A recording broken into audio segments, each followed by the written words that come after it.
Every morning we sing it. Every celebration begins with it.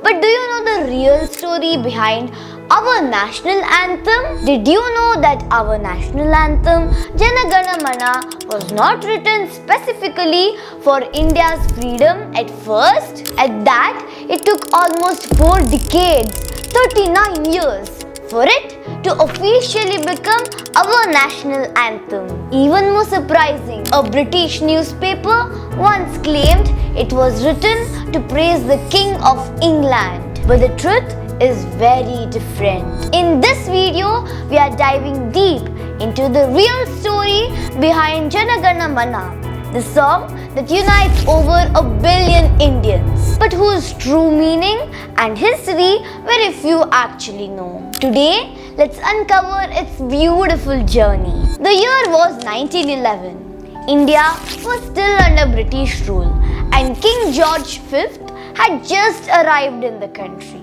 A grand reception was planned, and the government expected Indians to welcome him with songs and praise. The song was first publicly sung on the second day of the annual session of the Indian National Congress in Kolkata on 27 December 1911 by Rabindranath Tagore's niece in her school assembly, not in praise of the king, but in praise of the eternal guiding spirit of India. That song was Jana Gana Mana, written by none other than Rabindranath Tagore. The next day, a British newspaper wrongly reported that the song was written to honor the king, and for years the confusion stayed until Tagore himself cleared the air. Years later, to clear the misunderstanding, Rabindranath Tagore wrote a letter. In it, he said clearly, a certain high official in His Majesty's service wanted me to write a song in praise of the emperor. I refused. I had written a song that speaks to the divine soul of India, not to any king or emperor. His words made it clear.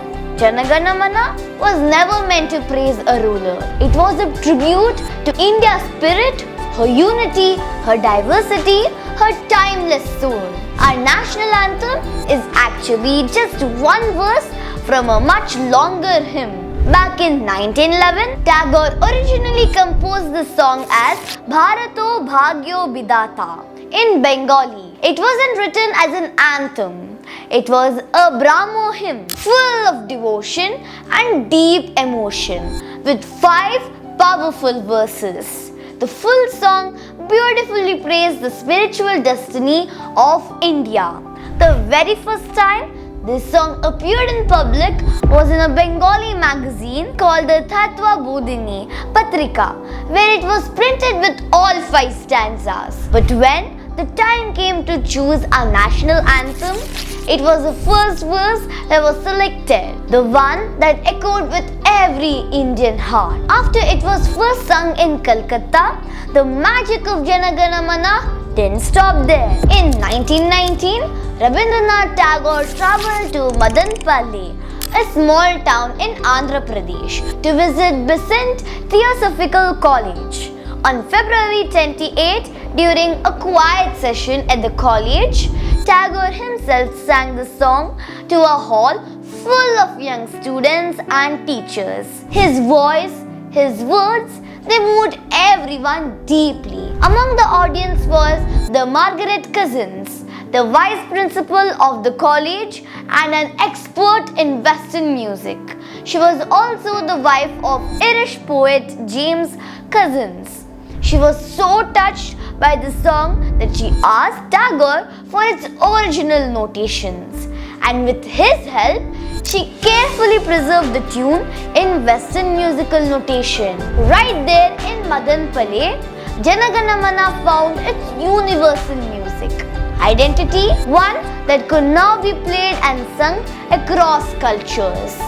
This beautiful moment was later described by James Cousins himself in his autobiography titled We Two Together. In the year 1942, Netaji Subhash Chandra Bose, while in Germany, selected Jana Gana Mana as the national anthem of Free India. On September 11th, during the founding of the German Indian Society in Hamburg, something unforgettable happened. For the very first time, the Hamburg Radio Symphony Orchestra played Jana Gana Mana as the anthem of India. That moment, that music declared to the world that a free India had found its voice. And it was all made possible thanks to B.L. Mukherjee and Ambik Majumdar, who prepared the orchestral notations for the performance. But even before independence, the song had already begun to live in the hearts of Indians. In 1935, it was adopted as the school song by the Doon School in Dehradun, inspiring generations of young minds with its powerful words. And in 1945, the anthem echoed in Indian cinema, featured in the film Hum Rahi, bringing it closer to common people across the nation.